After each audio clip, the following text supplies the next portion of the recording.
But this is part 2, leaving the hill. So we're going to talk about tracking the first climb and finding the second climb. The talk has ended up a little bit messy and disjointed when I read through it, so you'll just have to bear with me. There's quite a lot to those subjects, trying to cover quite a lot of ground, and yeah, it's a little bit messier than it was, rambles a little bit. Anyway, yeah, part 2, leaving the hill. I'll just go through this again. The talk is aimed at qualified pilots, those able to make their own decisions about what is safe and what isn't. They're just my ideas about how the sites work. They may well be wrong. Site's guide should always be consulted. I'm not a coach. Paragliding is always dangerous. And then for anyone who wasn't on the first, these ideas all come out of a theory bucket. Theory bucket is a great way of capturing what you think might be happening, preferably with others, but you can do it with yourself as well. Just talk it through over a beer or something. And then if you come up with the same theory 2 or 3 times, there's probably some truth behind it somewhere. So these are all just been dredged out of the theory bucket. As I say, they might be true, they might be absolute nonsense. What I'm going to try and cover first is action 1, leaving the hill. So the psychology, and then tracking the climb, what I think's going on sometimes with thermal behavior at low level, thermal movement with altitude, observation in our climb, the first climb, and then timing, something I've noticed, thermal tea break. And then action 2 is the second thermal. This is kind of brief because there are lots of this information is out there, and you just do it again and again and again to do cross country. So I've just kind of top and tailed that one. So we'll talk about observation, thought, decision processes, what our target is for the day, and I'll cover day choice and meteorology a little bit with that. And then I was going to do some site specifics, but I haven't done them in the end. So that's the end. So leaving the hill, XE mindset. The first thing is planning. Hands up, I'm terrible at this. I tend to lob out the last possible minute. Everything's flat, so I generally have equipment that I can put batteries in. But specifically for people who have gone cross country less or are looking to do their first cross country, it's a really, really good way of limiting the amount of unknowns you're going to come across. So we have a look at the Met forecast. Again, I'm not going to cover that. It's a talk in its own right. There's loads of stuff out there and lots of people who know way more than I do. I think it's important that certainly less experienced pilots aren't too selective on the days they choose. It's very easy to look at RASP and go, oh, it's a crap day, it's a crap day. But back 20 years ago when we were learning, our weather forecast was the BBC, and you'd look, and if it was roughly 10 miles an hour or less and not raining, you would go.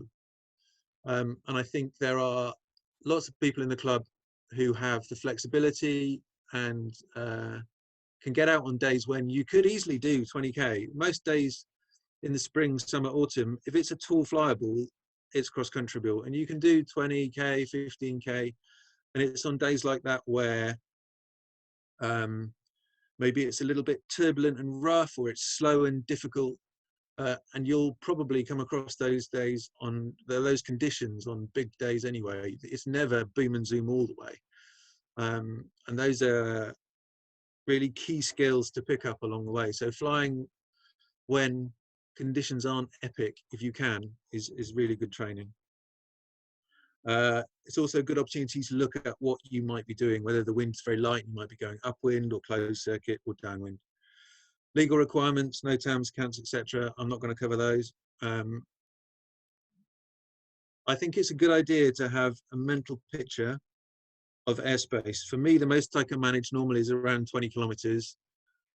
And I prefer to get that off a paper map. I'm one of the few people who still rock up on site with a paper map and refold it and look at the map, because I can see exactly what's coming 20k, and I can look further afield. Those more au fait with tech maybe have tablets to do it or something, but it's really good idea. It's something you don't have to think about anymore. You can do an hour, 20k, and you know you don't have any airspace. Second thing is the umbilical.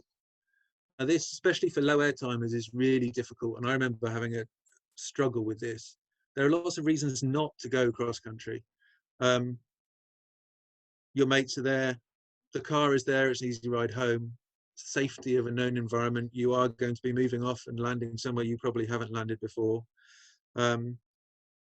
It's a chance to bomb. Your mates will know you. If you land at 20k, will they take the rip? If you land at 10k, if you land at 100k and they go on to do 200, they'll take the mickey out of you. That's something you need to overcome. My personal output is if I bomb at 20k, I've probably learned something. And there's nothing like bombing and watching someone else sky out and fly over than rekindling the hunger for a cross-country flight. So if there's a chance, I will lob off. Should probably just quickly mention that this talk is about cross-country, but paragliding in itself is a course where people can find whatever they need. There are lots of really good pilots who choose not to go cross-country. Cross-country is not, it's not a definitive part of the sport. When I started, there was a guy called Rod Smith who used to take off. He'd be in the sky earlier than anyone else. He'd spend the whole day at the flying site. He'd be higher than everyone else. He'd land and he'd go home. That's all he wanted to do, just for the love of flying. Bertie as well is another one who's often out, often grabs an hour or two here and there, rarely goes cross country. So I think while this is about cross country, we should, I'm not meaning to belittle anyone who doesn't go cross country because they can't or don't want to. It's a personal choice. If you do want to go and you're keen on cutting this umbilical, a technique I started using, I covered it briefly when we did Wes's talk, is that I would decide once I'd got to 1,000 feet above takeoff that I was definitely go cross country. I'm not meaning that I got to 1,000 feet and then I headed off. I mean, 1,000 feet is decision point. 1,000 feet means, okay, I'm not going to land at the car. That resulted in many 5k flights where it wasn't brilliant. There was one thermal and I bimbled off downwind. But I learned a lot by doing that. And it's a way of removing that from your mental load as well. And then XC mindset on site. We're already going cross country. We've planned the cross country. We've looked briefly at the airspace. Good to go. The decision's already been made. So that's something else we don't need to worry about. We know what the airspace is like. We've got a rough idea of what we're going to do, where we're going to go, certainly initially. So the airborne workload is reducing all the time. We don't have to think about any of that. And because we're not thinking about that, we can afford to spend more time thinking about what the air's doing, the glider, and therefore we increase our safety. Leaving the hill. So I've got some crazy ideas now. I have to apologize if anyone has an aversion to really bright colors and a bit shit drawings, because I'm trying to communicate what I think is going on. It's a little bit complicated, so we'll see how we get on. If anyone has any questions, then just pipe up. I think the mechanisms we fly in change more and they're much more complex than we realize. I think we're actually affected by wave, wind shear, inversions and different instability levels way more than we realize. And as such, I think probably no 2 days are exactly the same. So what I'm trying to communicate here are just some ideas, really big scale about what I think might be going on. Leaving the hill, it's the most difficult, critical, dangerous part of the flight. We are looking for turbulence. We're looking for small, light, aggressive turbulence. We're probably flying in rotor. We're probably flying, it's crowded. There's lots of other people trying to do the same thing. And we end up turning close to the ground. It's a critical part of the flight, though, in that if we don't manage to get up and out, you're not going to go cross country. And experienced pilots often, aggressive's the wrong word, they can become very forceful when they're trying to leave. Thermal selection, there's quite a lot written about thermal selection. There's 3 seconds, 6 seconds, whatever. When I'm trying to leave a hill, I will probably turn in almost anything. And I'll probably turn multiple times in almost anything. It's not because I think that that thermal is good enough to leave in. The whole idea is just to get a little bit higher with each one. And every time you get a little bit higher, you get a bigger area to search for your climb. You have a bit more space. Hopefully there's fewer people up there. The thermals will be just that little bit more organized. We're getting closer to the zone where things are affected by clouds or indicated by clouds. And also, as you'll see later on, a lot of our sites, once you get a little bit over the back, the sources change and the way the sites themselves work change. And it just gives you more options, more likelihood of getting away. So every little blip of lift, every half 360 in lift is there to be taken. It should be worked, whether you're going to go back with it or not. It's worth it. Once again, sorry for the drawings, they're rough. Wow. So this is what I think. I've kind of modeled this a little bit on Mere, in that I've seen this happen many times at Mere, but it happens at Westbury, most hill sites it happens at as well. So our pilot, here she is, she's flying the ridge lift, and she turns out from the hill and she feels a bit of lift. She might count to 2, she might count to 3, and then she'll put a turn in, and often will fall straight off the edge.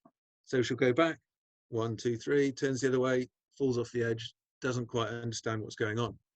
Or experienced pilot might well start pushing out, and you'll find, sometimes you'll find a lift line, and you're pushing out along the lift line, and maybe you count to 10 or 15, and every time you turn, you fall off left, you fall off right. We've all been in this scenario, and it doesn't fit any of the thermal models really. What I'm suggesting is happening here is the thermal has mass. It's not moving with the air mass, with the wind, so it's stuck to the ground, it's viscous. The part of the thermal that is attached to the ground is obviously warmest, but it's not releasing, it's not at the top of the thermal because it's viscous, it's all stuck. And then you get various layers. I think the wind probably hits the upwind side of the thermal and smooshes it a bit, so you get an upwind edge.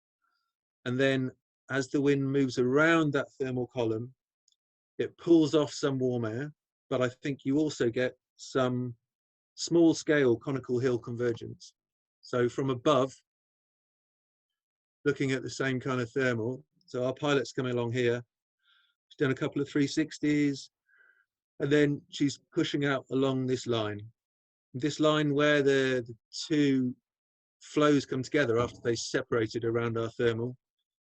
That's our blade. It feels like you're balancing a blade. You can't really feel any pressure differential in the wing until you move off one way, and then the side that you've just rolled onto the lift pressurizes up, and you can often follow lift that way.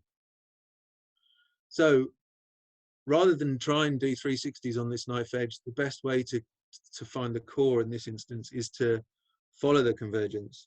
Gliders, most gliders these days are pretty good at following lift lines. And you should be able to, once you recognize the situation, you should be able to follow the lift line towards the core. So we end up in this kind of situation. We've got people following the line, the lift line. We've probably got people soaring as well, but you may well find that as the thermal approaches, the lift dies down. So anyone soaring will top land or bottom land. We've got people pushing out, and then the thermal usually will trigger somewhere here.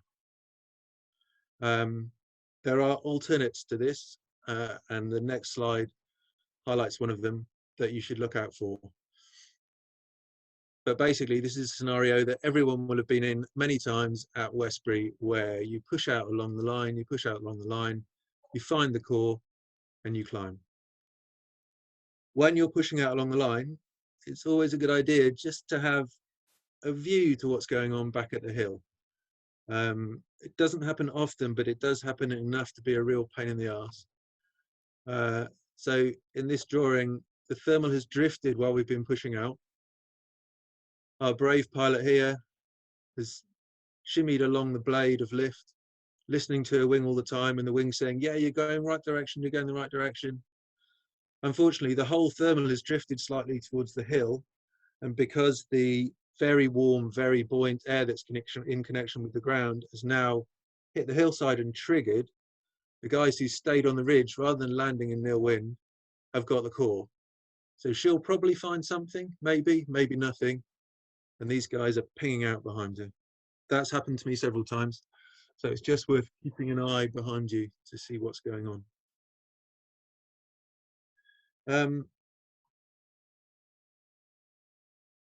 Another behavior is, so again, we have our very viscous, warm air that's in connection with the ground.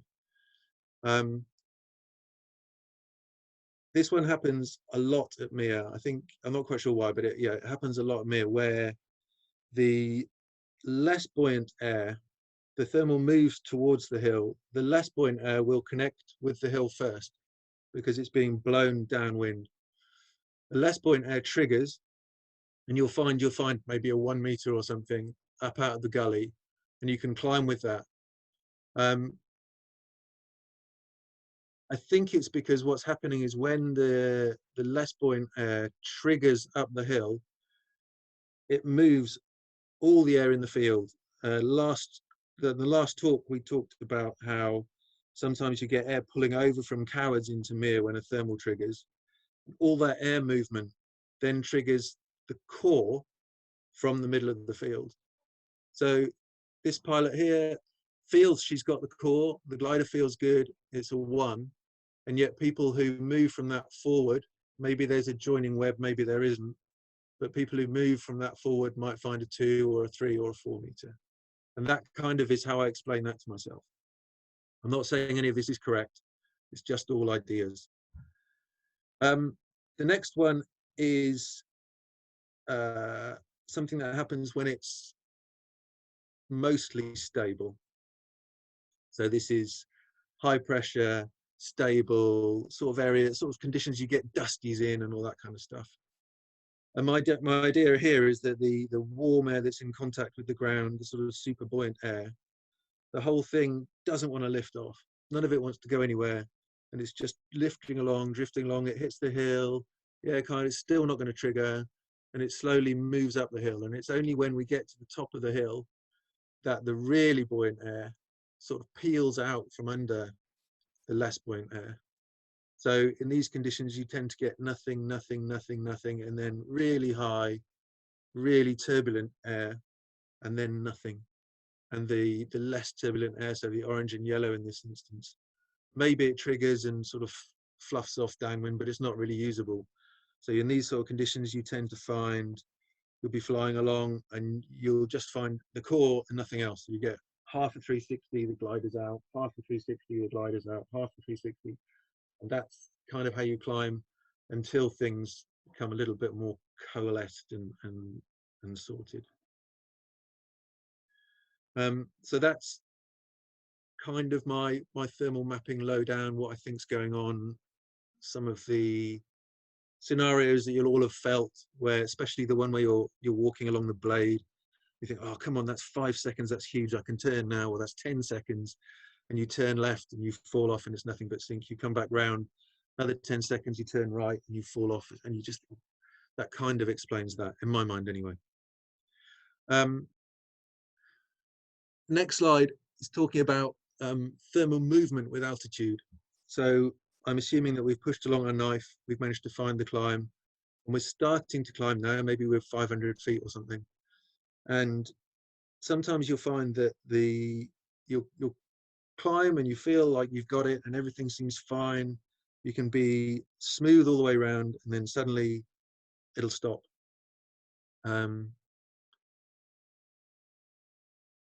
Reasons for this: wind shear. So wind shear is a different wind direction at certain altitude. Generally, it's higher than that. And if you think that the wind has sheared, then it's worth hunting, looking for the thermal, and whatever direction you went in to find that thermal will probably be with you for at least a couple of hours. Another reason for the thermal stopping or changing direction is inversion layers, but again, normally they would be much higher than we're talking about, and everyone knows what those are. The one I'm going to talk about a little bit in a little bit of detail is the source attitude. So this is kind of my way of trying to describe the attitude of the topography that the thermal's coming from. And then I'll talk a little bit about recentering techniques after we've loosed the core. Okay, imagine this is maybe Mir or something. So the green line is the top of the hill. This is the bottom of the hill. This is the plateau behind the hill. Wind is blowing in this direction. In this instance, we've got two sources, two triggers that two thermals that haven't triggered yet. We'll just call them orange and yellow. The orange has started to trigger, and because it's got buoyancy, the air wants to rise, it funnels up either side of the hill. So we end up with wind coming up both sides of the hill. And our glider is nicely placed and is starting to 360 already. We talked in the last talk about when thermal leaves, it creates an area of low pressure behind it. So what I've drawn here is the area of low pressure. The thermal, it not only lifts, creating low pressure behind it, but it sucks air into that low pressure. So you have a lot of movement in towards that area. My theory is that as all this air is moving, sometimes it comes over the top of Cowers. We've all been on a hill in light wind where a thermal's gone off in front and your glider just rolls towards you because the wind has just reversed 180 degrees. The amount of energy involved in that is huge. So this is the air being entrained into the bottom of the thermal and the area of not vacuum but low pressure that's caused by the thermal lifting off. And you can imagine that our yellow thermal, which maybe isn't even ready to trigger yet, is moved by that. So it's got a large surface area. It's suddenly become low pressure on one side, maybe even a little bit higher pressure on the other side. So it's going to move. What I'm saying is that it moves towards one side of the hill and then it triggers. It may not be as buoyant or as warm as the orange thermal is, but because it's been moved and it's hit the trigger point, it will trigger. Now this thermal weighs, I don't know, tens of tons, hundreds of tons, and it has mass, it has inertia. So we are moving that huge mass, not only with the influx of air for the orange thermal and the low pressure, but also by the fact that the yellow thermal is now triggering up the slope. So all the buoyancy in that air is moving the air in that direction. And you can imagine the next slide from this is we're thermaling away happily in the orange thermal going in this direction. We get to 400 feet and then suddenly the thermal moves. And it's because the yellow thermal has been entrained into the orange thermal. This happens quite a lot. The yellow thermal's been entrained, it's sort of sucked it up, and the air mass of the yellow thermal has different inertia, and it will move that way to some degree until the meteor wind takes over. And I think that happens a lot in some sites. I'll go on to explain what I think is going on and talk about a few sites where that definitely happens. That's what I'm going to do next. So I'm calling this source attitude scavenging.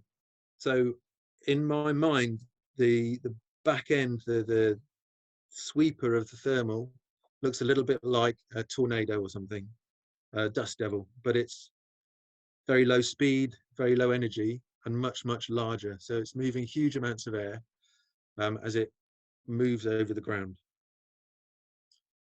This ties into the cross country because one of the questions is when to leave the hill. Let's put a scenario. You're at 1,500 feet. Your climb has stopped. You don't think you've lost it. It just kind of stopped. And sometimes they do. Sometimes they're cylinders. Sometimes they're bubbles. The sky looks great downwind. Should you just go for it? Most of us will know that some sites are good for this. You would go, especially if the sky looks good, and some you wouldn't. So I'm just trying to go through 3 sites, and I'll explain what I think's going on, why some work and some don't. So this is Mir. Here's our rifle range bowl, Coward's Bowl. And what I've done is just marked some of the big features in red so we can see what a tortuous land it is, and how many valleys and sources there are as we drift over the back. So we take our climb from somewhere in Mere, we head over in this direction. All these areas are likely to trigger. As we're moving over, our thermal is sucking air from maybe kilometers around, but certainly hundreds of meters around. And in these areas, if the air is buoyant, it's just waiting for a trigger, why would it not trigger into that slow moving tornado that we've left as our climb peels off the Mere Bowl? Now, I know for a fact that if you climb out to sort of this position and then start pushing forward, it's not like some other sites where all you'll find is sink. You'll get bashed from lift from cowards. I think this field here works really well. This is a concept that I call it a hairy trigger. And basically it's a field that's cropped, it's really, really dry. And often the crop isn't brilliant. So you can see soil through it, you can see earth through it. And basically, if you're on a cross country and you're looking for a source, any field where you can see the earth through the crop, I think it's one of the reasons why oilseed rape is so good, because and stubble, it's planted reasonably sparsely. You can see the ground, so the air is in contact with the ground, but it's a hairy reservoir. The air can't be moved off it, so it sits there heating up, and they work really well. So if you ever see something like that on a cross country, it's a good place to go. But back to this, I think what's happening is our thermal's drifting over, and it gets supercharged from all these different bowls. So you'll need to work to track the thermal. But in our scenario at 1500 feet, Mere is definitely one of those places where if the sky looked good downwind, you would go. Second one I'm going to talk about is Westbury. And this one you have to treat slightly differently because we have the danger area behind.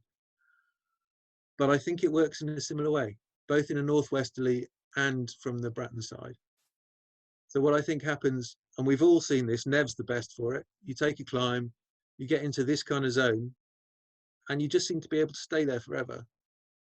So what I think is happening in this case is we have Coombe Bottom, and the front side of Coombe Bottom, it's really, really steep, it's chalk, it faces the sun, it's bound to heat up, it's probably better source than the fields out the front of Westbury, which may well be slightly shaded. And then as our thermal comes through, either from the Bratton side or from the northwest side, we empty that. We all know that if we fly from down here and we come over the quarry, we get the same effect, where once you're back over the quarry, the thermals strengthen and they're there for a long, long time.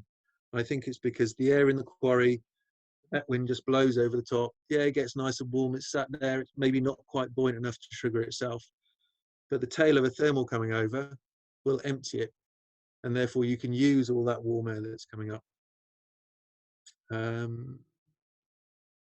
Obviously, we're going to do this. It's worth finding out what the altitude of D123 is, because you can quite happily sit over it if it's a 3.5 grand.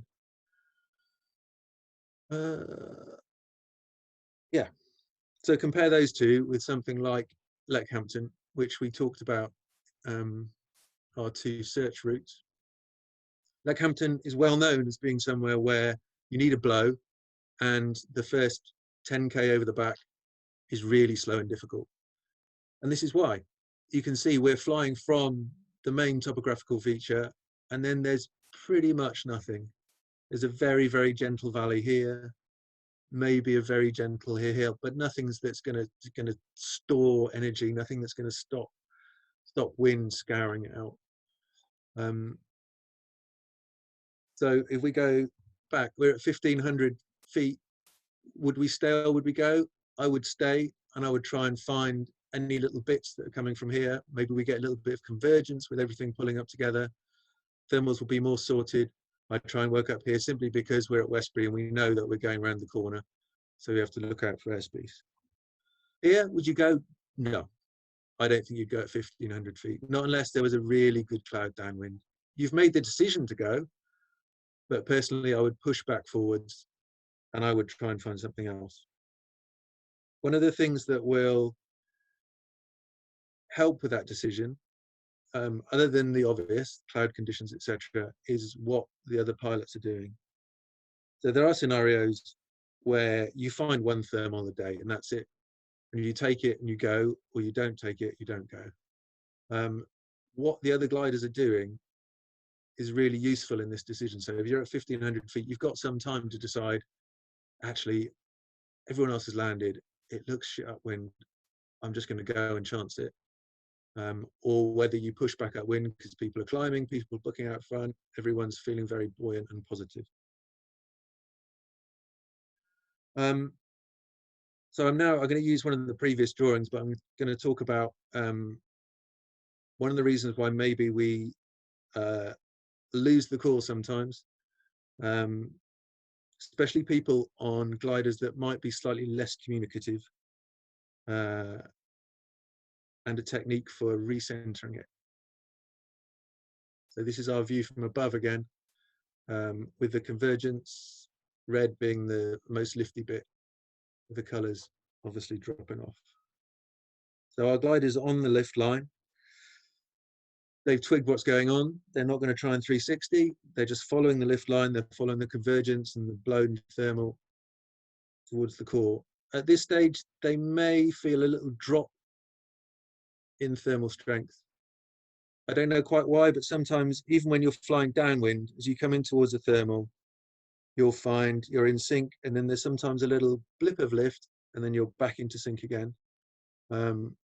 Maybe it's the same. Maybe there's some sort of boundary layer that isn't moving or is heated. I'm not quite sure. But sometimes once you come off the front of the blade, there'll be a little pause for a second before you hit the proper climb.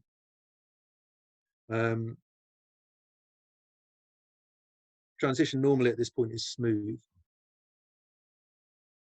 And then we find the core. Most gliders these days will pull into the core.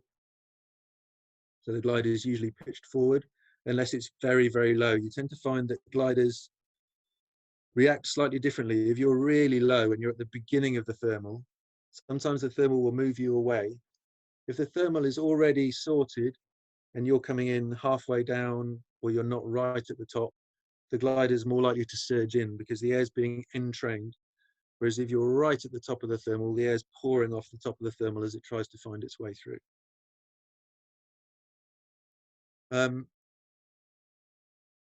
Our pilot's pretty happy. He thinks he's found the core. He's probably monitoring the pressure with his brake lines, trying to decide which way to turn. If he knows the strength of the thermals on the day, he may well turn before this point. He may decide 3 seconds in a 3 meter, yeah, that's as good as it's been good all day, I'm going to turn. But this instance, he's low. Let's say it's the first proper thermal that he's found.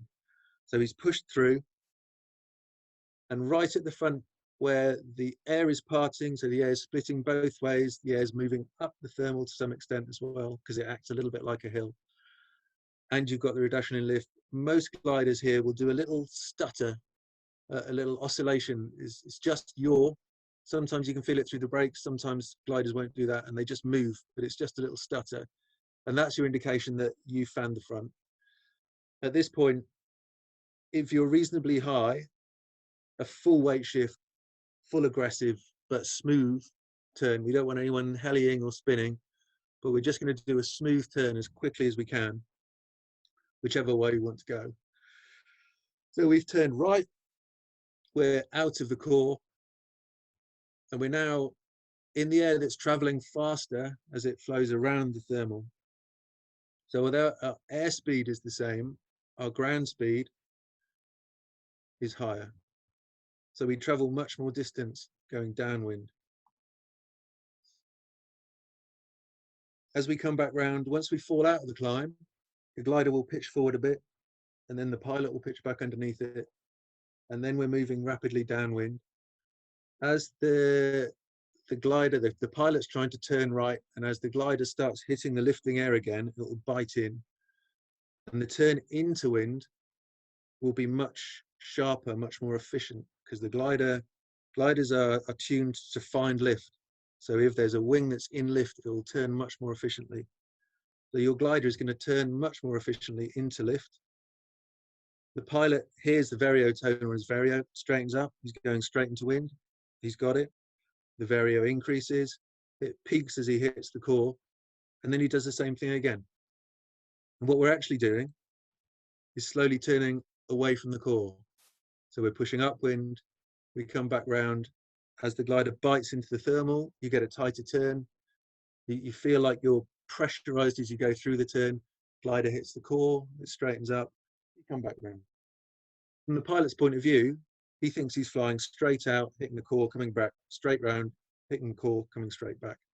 But every time he goes in, the core will be slightly strong, slightly less strong, because what he's actually doing is moving further and further to the edge. This has worked lots and lots and lots for me. And it's a really simple rule. So if you lose on an upwind search, rather than pushing straight upwind, push upwind and crosswind in the opposite direction than you were turning. It happens at all sorts of altitudes. I think it takes a long time for the mass of the thermal to start moving with the met wind. So even if you're at 2,000 feet or 3,000 feet, it's worth just putting a little kink into your upwind stretch to try and find the core. And generally, that's where it'll be. I hope that's new to some people. We're now going to look at observation during the climb out. Most of you will have heard these. I'll talk through some of them briefly. As we're climbing out, it's very easy to get blinkered into the thermal and the glider and the movements, etc., and to believe that you've found the core. And it's very difficult to give yourself a few seconds and just to look upwards.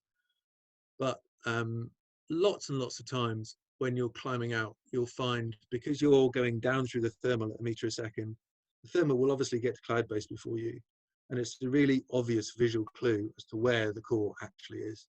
So no matter how well you think you might be doing, if a cloud grows, then you should lengthen your turn in that direction. Took me a long time to realize that I could do that. While we're climbing out, we're going to be looking at clouds downwind. We're not yet looking at specific clouds. We might have one in mind that looks within gliding distance, but we're just trying to get an idea of whether looks fantastic, let's just get up there and get out of here, or yeah, I'm not sure, maybe we need to think about going back to the hill, maybe we need 2 or 3 people with us to do this. It's looking a bit tricky.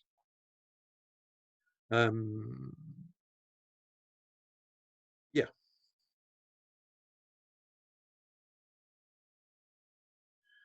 So this is something that caught me out a lot early on when flying was a much bigger part of my life.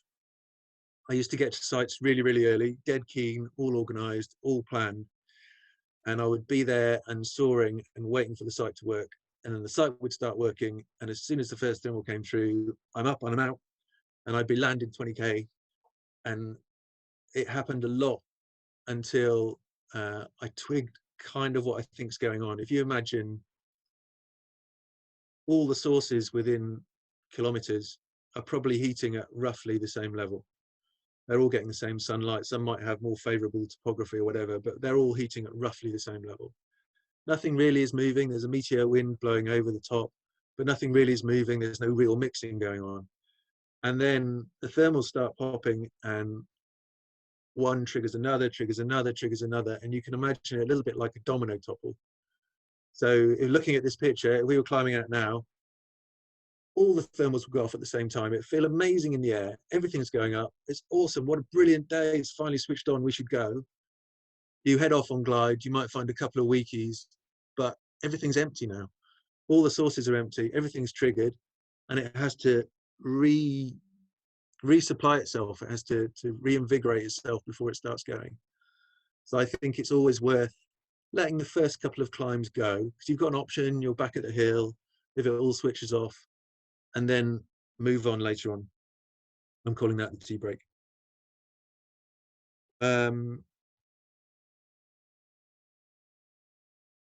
Second climb.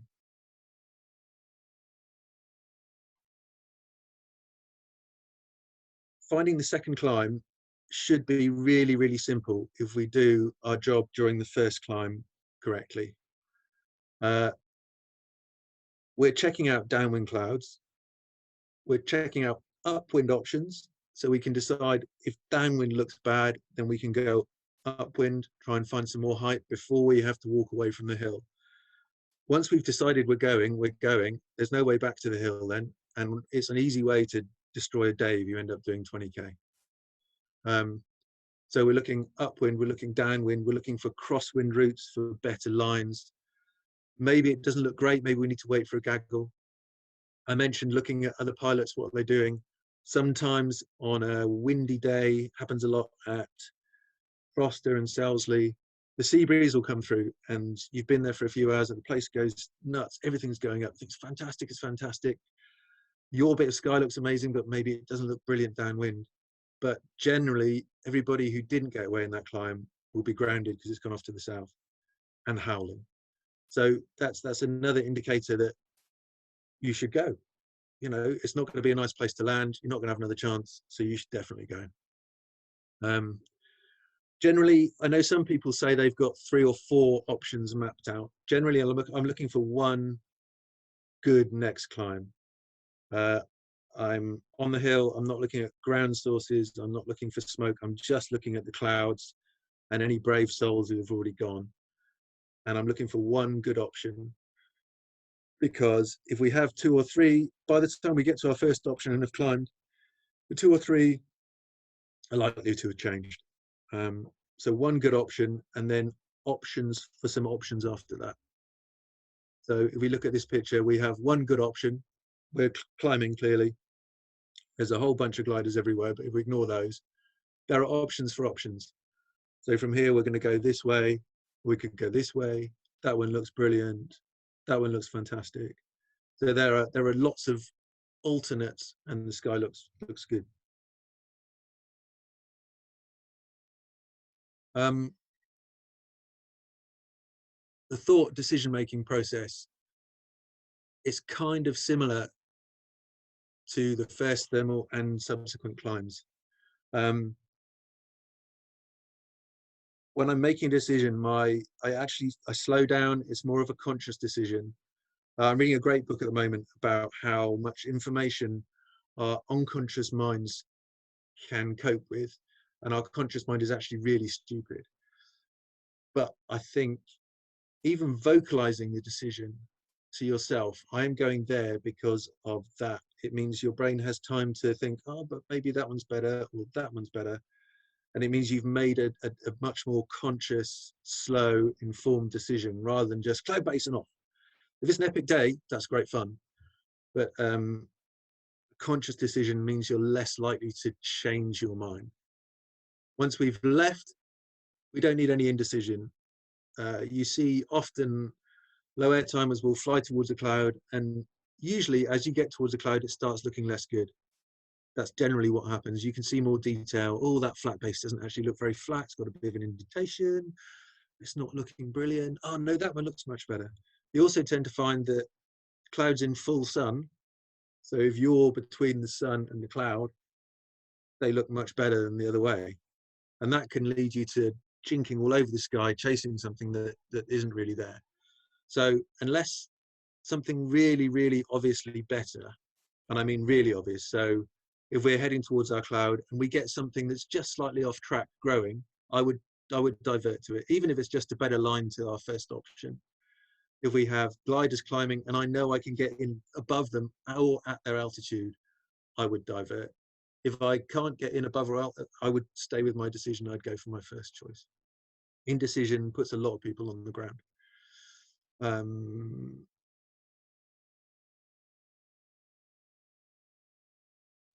Yeah, I think that's about covered that.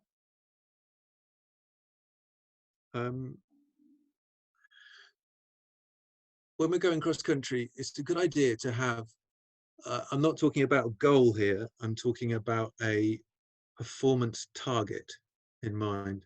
So some idea of what you want to achieve with the day. If we're pushing for 300 kilometers, then it's it's risk. It's first thermal, we go, we fly fast, we don't slow unless we absolutely have to stay in the air, and we push and we push and we push. I don't mean risk as in crashing, I just mean we're rolling the dice. Every time maybe we're not getting to base, we don't go to base because the thermals slow down. So as soon as it slows, we go, we go, we go. If you're at a level where if you landed at 100K or 20K or 50K, that's a fantastic day. Then you don't need to be flying like that. You don't need to take the first climb. You don't need to push on with the guns. You need to take your time. You need to learn in your own time. And there are lots of days where forecast is epic, and maybe that will put you off. Maybe that'll scare you.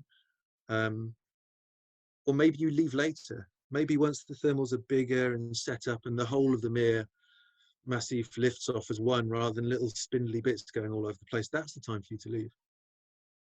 I think it's certainly when I was learning, you would see people crank up and disappear, and I would get really infuriated that I couldn't do that and I wasn't doing that, and I would try and do that a lot. And it's only when I just decided that I couldn't, and I would fly my own flight and fly almost less competitively, that things started to fall into place.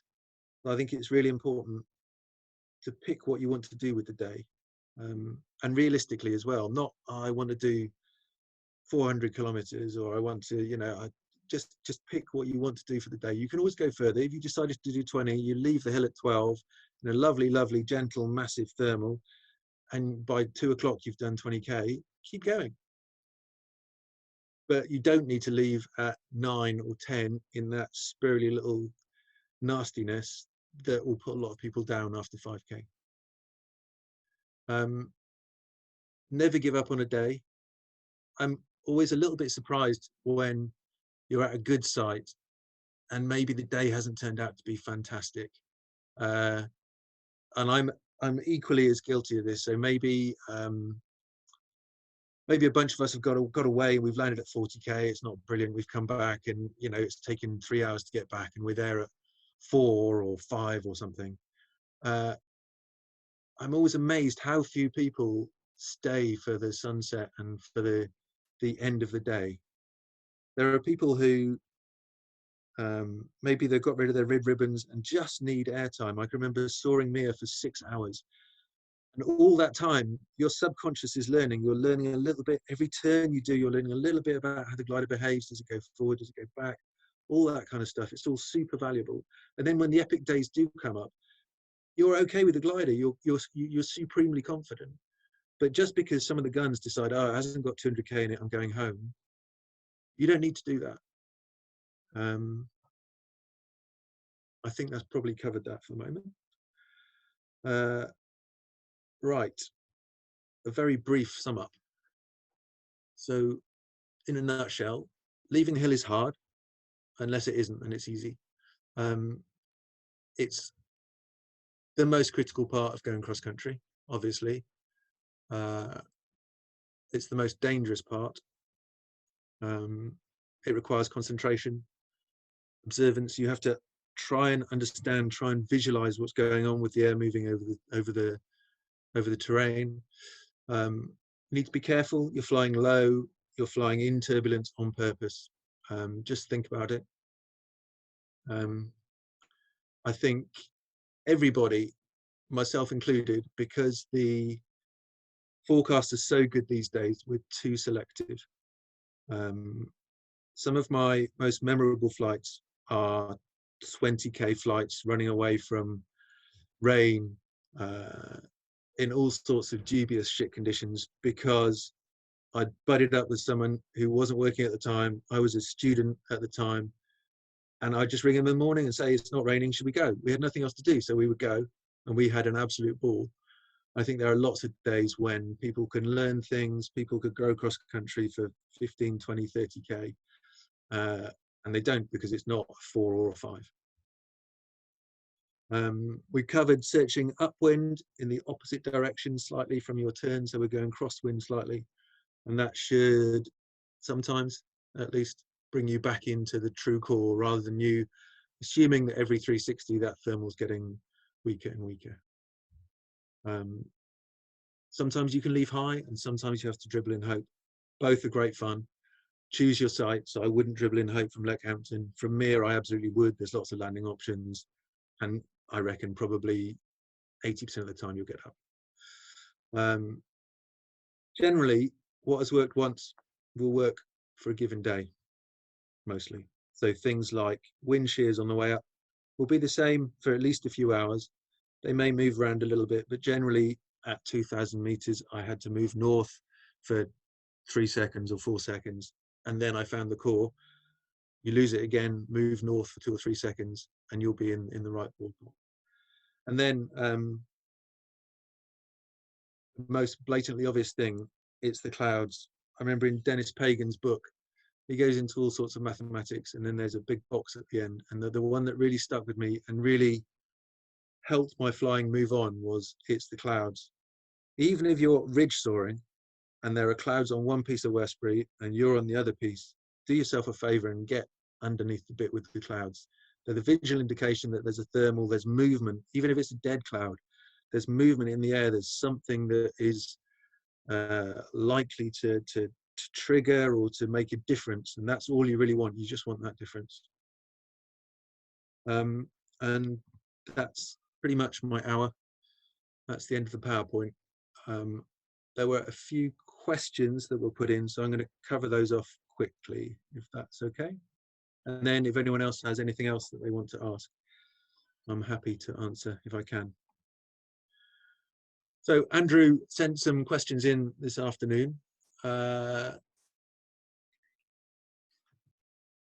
Reading Andrew's questions, I would guess, you know, the archetypal way of describing how people work. There are chess players and there's a surfers. I like to think I'm probably a surfer who can play chess poorly. I don't know. That's why I'm not really good at these presentations. And I think, Andrew, you're definitely probably a chess player because you're asking lots of very defined questions. For example, minimum conditions, minimum height to leave, time of day, how you feel. Do you always need to plan prior to going at sea? I'll try and answer as best I can, but it may not be what you want to hear.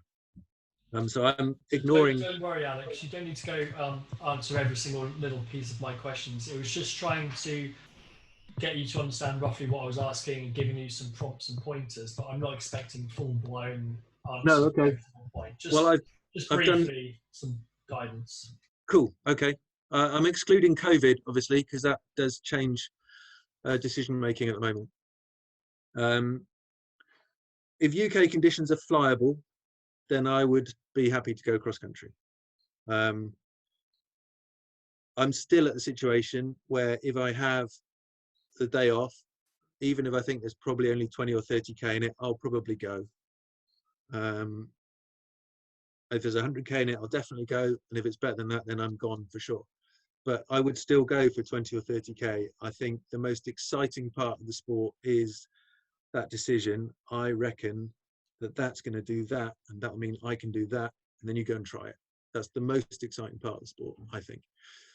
So deciding whether to leave the hill or not, if it's flyable and there's any chance of going cross country and not bombing at 5, I will probably go. Minimum height to leave the hill, I think I've kind of covered that. I would happily go, not happily, I would go 400, 500 feet from Mere, maybe a bit lower. Completely different case for places like the Malverns, where it's a, you know, rotor-inducing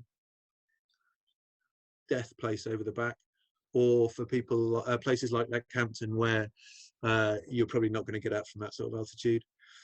Time of day. Sorry, what about like Milk or Westbury, the two sites I fly the most? Westbury I've covered. So Westbury, you need to be high, but you can leave what you would call the hill. So I would move back and I would try and get into the convergence zone where we're picking stuff out of the bowl, out of both sides of the knoll, or out of the quarry. So I think if you find yourself, just watch how Nev flies the site. He'll climb out, and then he'll sit way back, really, really high, just picking stuff that comes off. If you imagine lots of little thermals pinging off, they're all crating and tailing their little tornadoes. They get stuck together, bigger ones get stuck together, and you end up with something usable. Whereas on the ridge, it's just a bub, bub, bub, bub, bub, bub. It's all going up. It's all going to trigger from the back of the hill. And if it comes together, then that's usable. So I'd be looking really hard to get into that. That Westbury, I want to be close to base before I decided I'm going to go left or right, depending on wind direction, to try and make it round the airspace. Or maybe I'd push upwind if the sky looks good and come in that way. Milk, I don't know much. I don't know really very much about it. The few times that I have Epic and the few times that I have flown it, there are plenty of sources downwind. So I might be braver at Milk. Time of the day, if it's 4 o'clock, I would think maybe I'm done, because the tree is going to be difficult then. Generally, people who are on the way back from work late on don't pick you up, but before then I'd go for sure. How I'm feeling, I love going flying so much. I love cross country so much that the worse I feel, the more likely I am to go. Probably I would always go. It's, if you have things on your mind, for me it's so all-encompassing, that thermal work, that the troubles are gone. I know some people are affected by things and it changes the way their brain work, and they find it very difficult to shed off that kind of stuff. For me, flying sheds it, especially cross-country flying. I would sell my grandmother into slavery for the next climb all the time. Do you always need a plan prior to leaving to go? You definitely should. Everyone should. I don't. I'm terrible at it. I would make much more of my XCs if I did. It's because I'm a lazy bastard. When and why? Hey?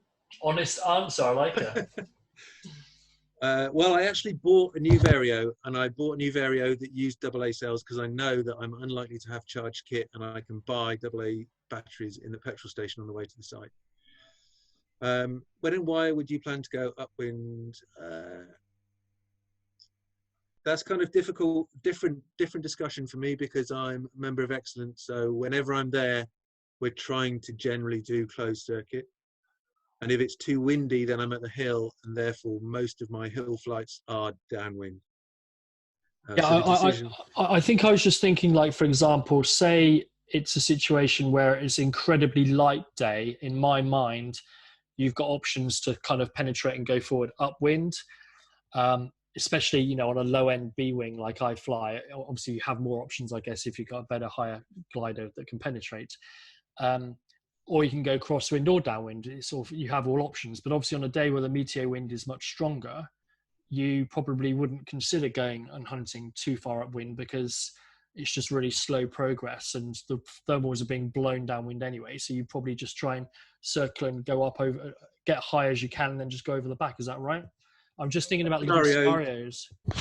The only reason that I would think about going upwind from a hill would be because it looked crap downwind, and it would maybe be a temporary thing. It would be it's triggered upwind, but it hasn't triggered downwind yet, or everything looks a bit dead.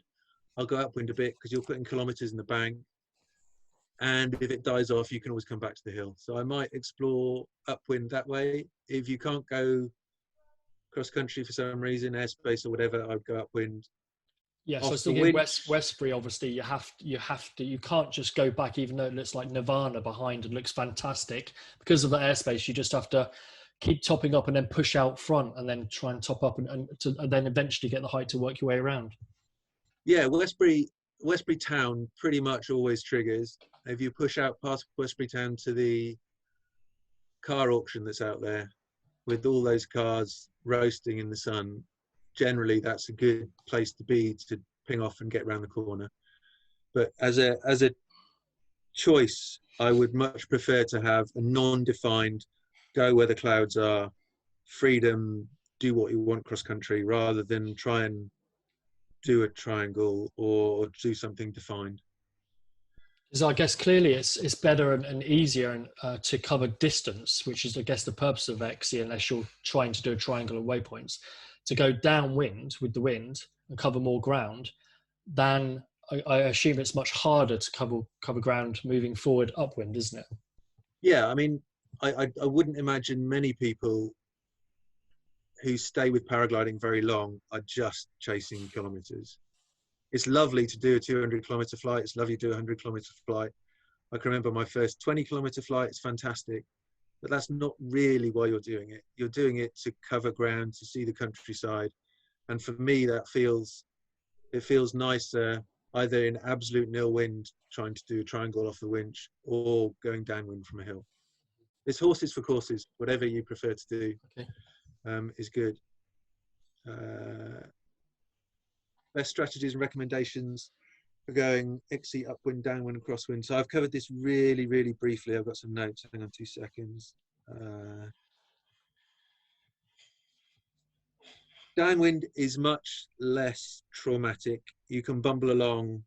It's beautiful. You can look at the lovely houses and the fields and the green and just soak it all in. Upwind, you need to push harder. If you're trying to go a long way, you're probably, even downwind, you're probably at half bar minimum on all the glides, maybe a little bit more. Upwind, you probably need to be on quite a bit more than that. And crosswind again is quite difficult because in the UK, even if there aren't cloud streets, our lift tends to organize itself in lines.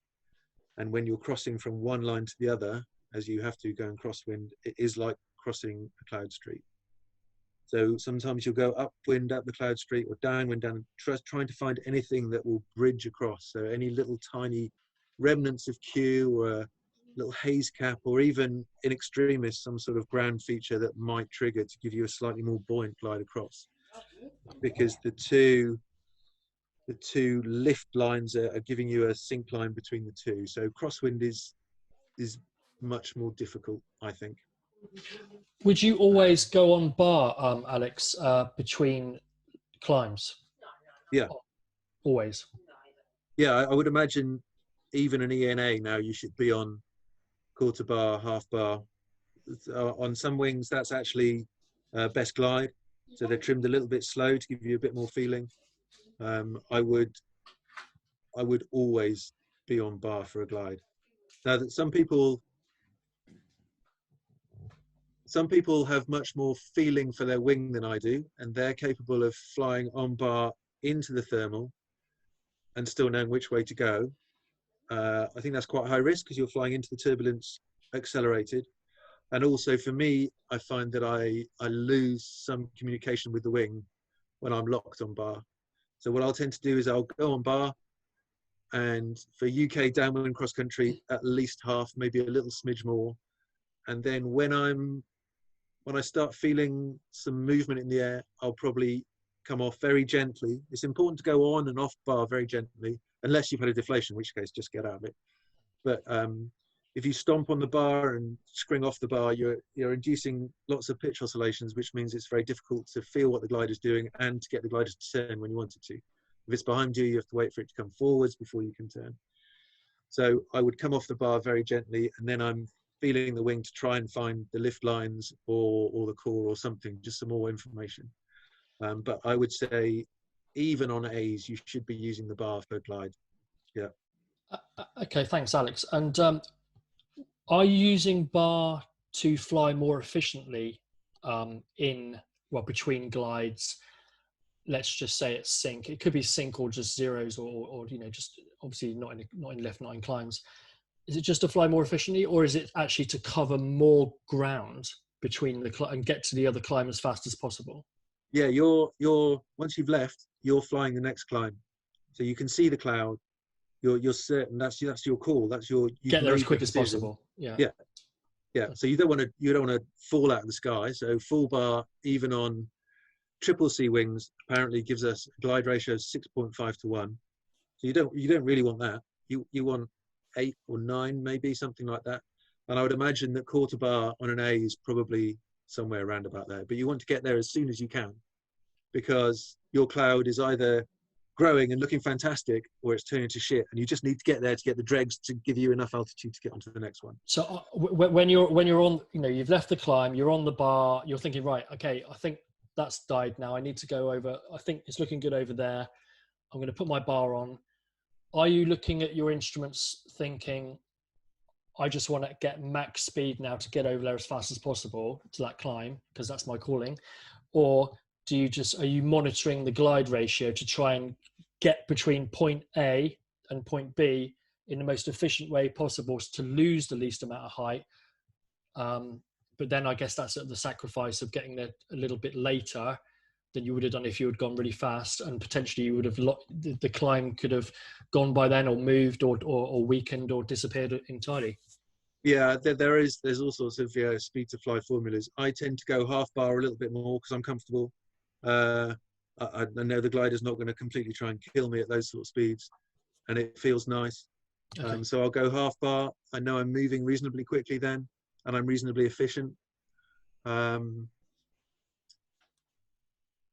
And that's kind of my decision. Maybe I should go faster on really epic days, but I'm a big chicken. So, are you completely hands up when you're on your half bar as well, or are you just a tiny bit of pressure so you can feel what's going on in the wing still? So I'm not touching the brakes. At the moment, I'm flying 2 liners, and the 2 liners all have a B line. So I'm holding a small amount of pressure on the B just because I like to feel. As I said, I'm a big chicken. I like to feel what's going on in the wing. Some other guys will be full bar and pushing up on the Bs with no connection at all to what's going on in the wing. That's not me. In comps, maybe, but for cross country where it's just for fun, really, no. So I'm half bar, maybe a little bit more, unless you get big sync. I never look at the instruments, so I have my vario set so that as soon as I'm not climbing and not in a zero, the sync alarm comes on. So for a lot of the flight, the sync alarm's on. But it means that I can detect when, it's fine, it's okay, I'm sinking, but I'm gliding fast, or Jesus, this is awful, I just need to get out of here quickly. And that would instigate another step on the speed bar. But with airspace, surely you're looking at your instruments to know if you're close to airspace, or are you just listening out for alert audible warnings that you're getting close to airspace? No, I've got no audible warnings. I've got my air map in my side pocket, and then I've got my old school. I've got my 76S, which I look at occasionally. Lying! He's lying! He's fucking lying! You should have an idea. I say this because, I have a bit of a bad reputation for stumbling through airspace. So maybe some more instruments are a good idea. But certainly, if you're doing 50K or 100K, you should have an idea of, do you know what, I'm all right for 20K, I'm all right for 30K. Yeah. You can ignore the airspace for a little while and just crack on. Awesome.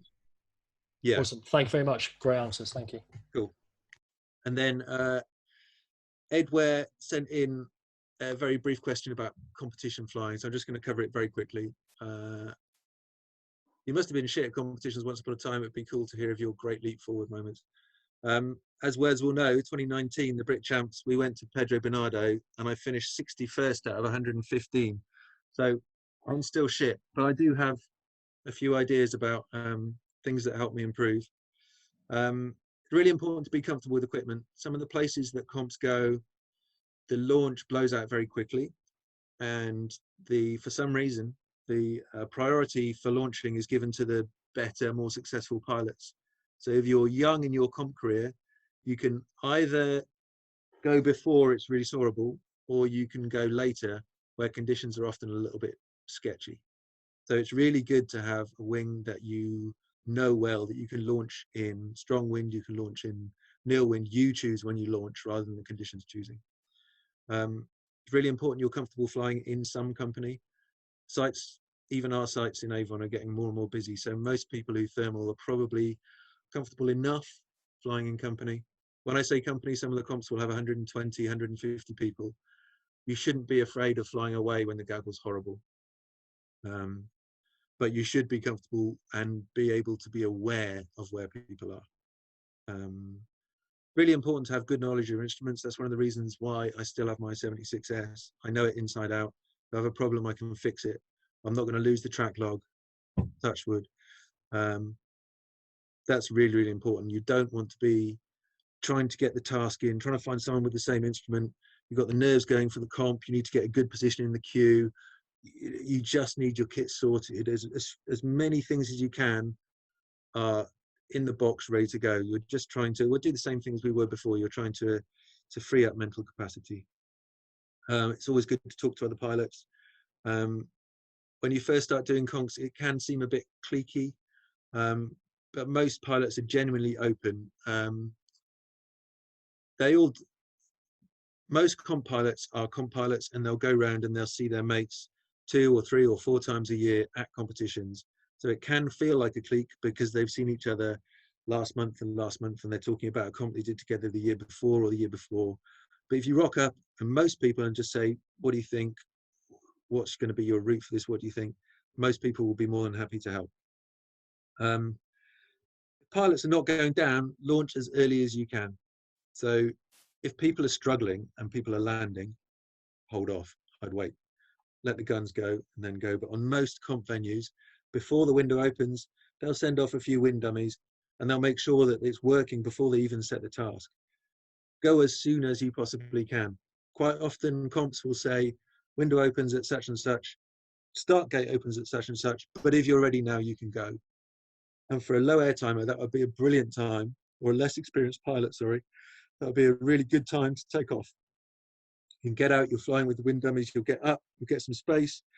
People are coming to join you, you're comfortable, happy in your surroundings, and they're coming to join you rather than you trying to bustle in and find your way into big, busy thermals. Observations, really good pilots know where everyone is. And I mean everyone. If someone makes a sneak and gets in by 10 minutes or something, most of the good pilots will know when it happened. And if they don't, they really, really give themselves a hard time. How did you get away? Where did you go? When did you leave? How come I didn't see that? So they're looking in front, behind, everywhere. It's super important. When I first started comps, I decided that I wanted to show everyone how good I was. I would make my own decisions. I would push out and find my own thermals. Really hard work. And all that happens is you just get, if you find one, you get pimped. If you don't find one, you land. The best pilots are observing all the time. Look for everybody. Al, can you just touch a bit slightly more on the looking behind? Because I think that's brilliant for UKXC as well. If you fly with someone else and you make a ballsy decision, looking behind and not being afraid to turn back, thinking, shit, I shouldn't have done this. I'm going to go back and join them. I think the looking behind thing's really, really important. Great advice. Yeah. So for UKXC, I don't know. I think if you've made a decision, you should stick with it because it's probably going to work out. But for comps, for sure, if you're not sure where you're headed, or even if sometimes you'll find that we talked earlier about wind shears and inversion layers. Sometimes you'll find that your climb will stop. And generally what happens when a comp is really shifting, when the gaggle's really moving and flying well together, you're all screaming up wingtip to wingtip, and then something will happen and the thermal will just hiccup, it will just stop, and people go, okay, it's finished, let's go, move on, next. And sometimes, if you're one of the few that peel off, okay, let's go, it's stopped, you can look back and maybe the inversion's broken, or they've found the wind shear and they're screaming up at 4. It takes a big man to turn around and take medicine, but it's often the best thing to do, especially if only 2 or 3 of you have left, because you can't win. You've got 2 or 3 of you now pushing out front. They're going to climb in a 4 meter and they're just going to use you until they catch you. So in that case, much better to go back. For UK cross country, I would stick with your guns and go for it. I'll have to turn it off. This is Zoom. I think so. It's a Zoom meeting. Take about 2 minutes together. It's a Zoom meeting. I've nearly finished, whoever that is talking. I want to put it like that. No. Second gaggle is often the most comfortable place to be. For a low air time or less experienced comp pilot, you can see what the lead gaggle's doing. If they bomb, you can move out, and generally people in the second gaggle, they're really good pilots, but they're not as aggressive. Sometimes lead gaggle, especially towards, if things get desperate, if it's low, people start chopping, and when you're getting close to goal, it all gets really quite, I think aggressive is the right word. And then the big one, and one that I still struggle with, don't let bad days get to you. Everyone bombs occasionally. It's part of the game. Go and have a beer and try and get over it as best you can. Anyone got anything else?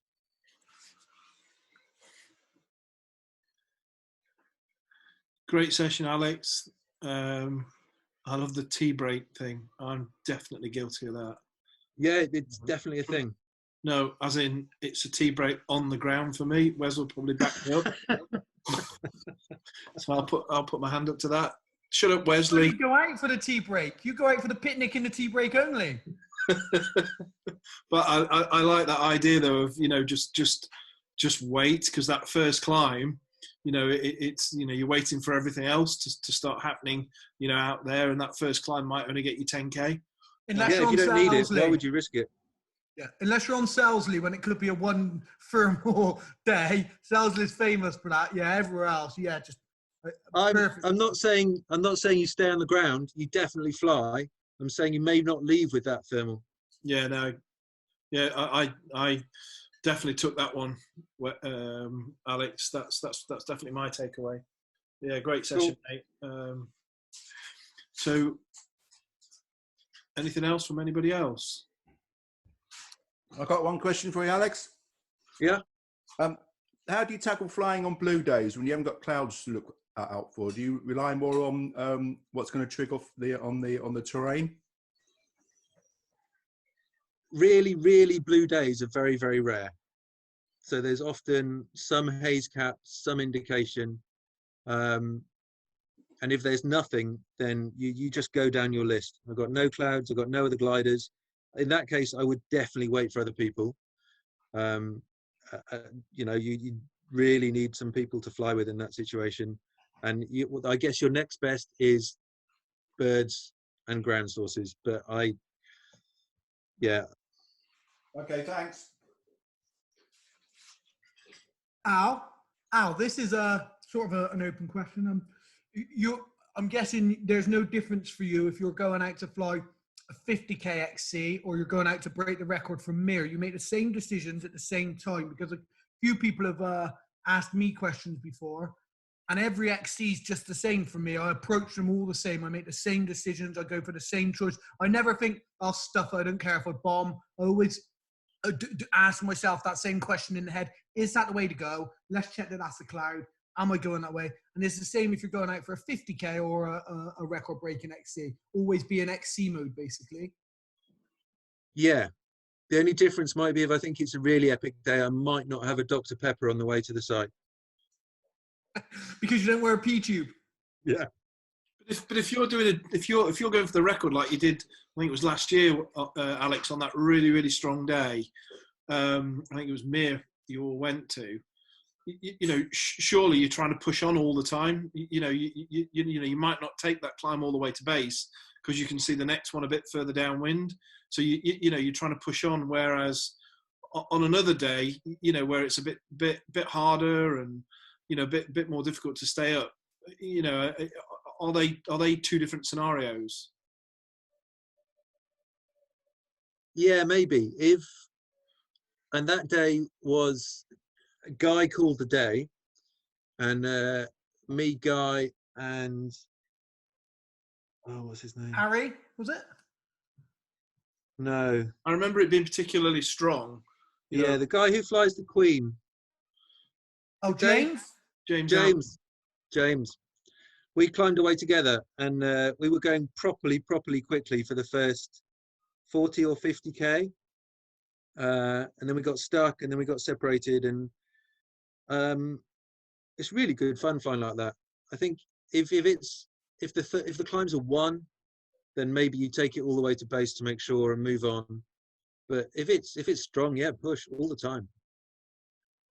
That's another good thing, I think, as well, is noting the climbs. If you're getting 3 meter a second climbs for most of the day, you can probably risk leaving a 1 meter a second climb a bit sooner, because the cloud looks better downwind, because you've been regularly getting those 3 meter a second climbs. So assessing your previous climbs throughout the flight can make a big difference to your decision to push forward.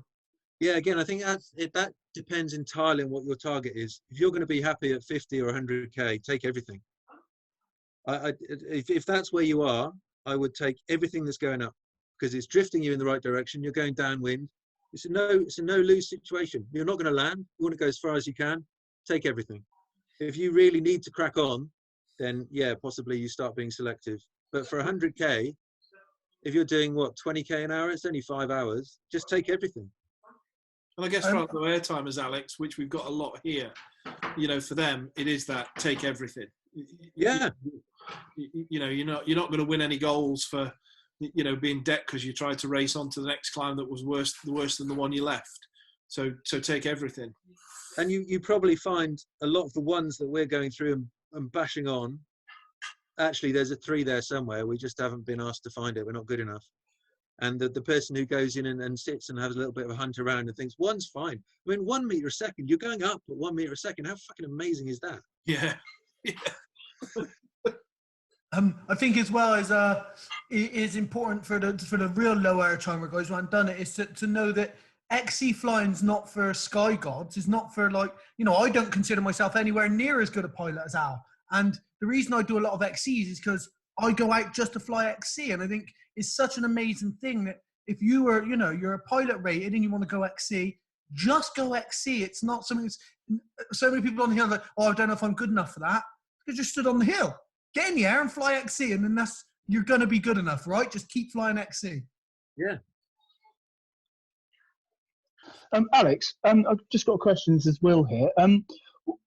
You've explained the theory very well. When you're actually flying, are you thinking about the theory much, or is a lot of it just, it feels like it's kind of muscle memory? This feels like something to me, so I'm going to do that because it's kind of a reaction. How does it work with you? Are you spending a lot of time with those models in your head?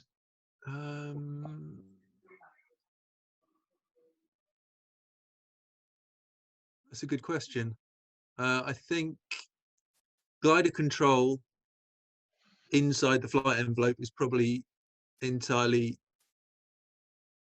subconscious for me now. So if the glider's surging, I will be chasing pressure or stopping it. I won't have to think about that. Deflations really scare me, so that's definitely, I'm there, I'm trying to sort something out. Decision making, I try and slow down and make sure it's conscious. So I sometimes I'll vocalize, or sometimes I'll just swear and, you know, this is shit, whatever. As far as speed to fly is concerned, as far as speed to fly is concerned, I just glide at half bar because it's comfortable and it feels reasonably safe. I will normally, once I'm in a thermal, I'll look immediately down and try and work out where it's come from. Just because, maybe not away from the hill, but once you're over flatlands or something, I'll be looking at what's working, because if I get low, generally it's a good indication of what might work again. So on some days, for some reason, bodies of water work really well. For instance, you can be climbing out, you see a glint of water or something, you think, oh, okay. And, you know, several times, okay, I'm getting low. Last climb came from body of water, moved to a body of water, it works. Okay. I think that's probably as much as I do consciously. The rest is all desperately trying to stay out of airspace and refold my map. You said you talked about that blade of lift, for example. I guess when you're flying and you fly out and you can kind of feel that blade of lift, and you said, you know, you go one way and you can see the wing fill when it's, or not fill, but sort of lift when that side's in the lift. Are you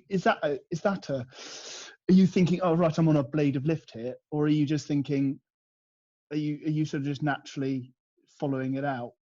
No, it's something that I've kind of worked out over the time, out of many years of turning left and then going back round and turning right and going back round and thinking it's just a line of lift. It's just a theory that makes it work in my mind. It might all be completely wrong. I don't know, but I am conscious of pressure in the wing. So when I'm looking for thermals, it's a conscious thing. In the previous one, I talked about having a 1 finger or 2 finger wrap so that the brake line, pain is a strong word, the brake line gives me a feeling in my fingers and I can feel the pressures without having to pull too much brake. So I'm monitoring the pressure in the wing.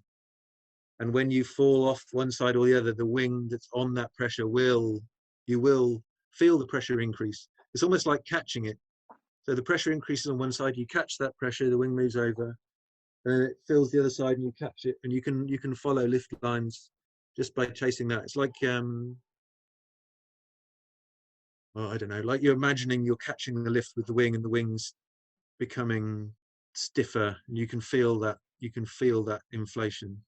You're pulling against the pressure. Yeah, sort of some thing, wings yeah. you can do it as well. And my Airwave, my FR, was amazing for thermaling, and you could feel the pressure on the inside wingtip, and it felt like obviously you haven't, but it felt like you'd caught the ball of the thermal and you were just riding it as you went upwards. It was Right. yeah. Small Great, wrap. So we're not doing massive offsets, and we're just listening to what it's trying to tell us. And some wings are really communicative, some are reasonably quiet, but they're all trying to tell you something just with the way that the pressure changes in the wing. Great, thanks for that. I know it's really simple, guys and Alex, you know, and we've just sat here for over an hour now sort of listening to all these amazing theories about how it all works. And really what we're all trying to understand is kind of fluid dynamics, isn't it? Really, it's all physics and heating and blobs of different viscous fluids moving around together. And it's almost like a big sort of stream going over the landscape. And yeah, so we've got all of this theory that we're talking about, but I was just thinking when I was listening to this presentation all about how I fly and what I've been doing up till now without really thinking about all these theories too much or considering it when I've been flying. Obviously, I understand thermals and you've got to turn and lift, but for me, it literally comes down to the very simple point of I just always try and follow the energy. That's all I do. What can I feel? What's the glider doing? Where do you want to go? What feels right? I'm just trying to follow the positive energy in this invisible air mass that I am flying through. And that tends to work for me. And I tend to get the highest of the bunch, or, you know, go the furthest, or certainly I'm in the top, you know, sort of 10% of the flights that day. In the small amount of flying I have done compared to everyone else. Maybe I think if I implement all these other theories as well, it should make me a much better pilot. But that's the philosophy I've been using until now, and it seems to work. Cool. I've got to go, guys. Thank you very much.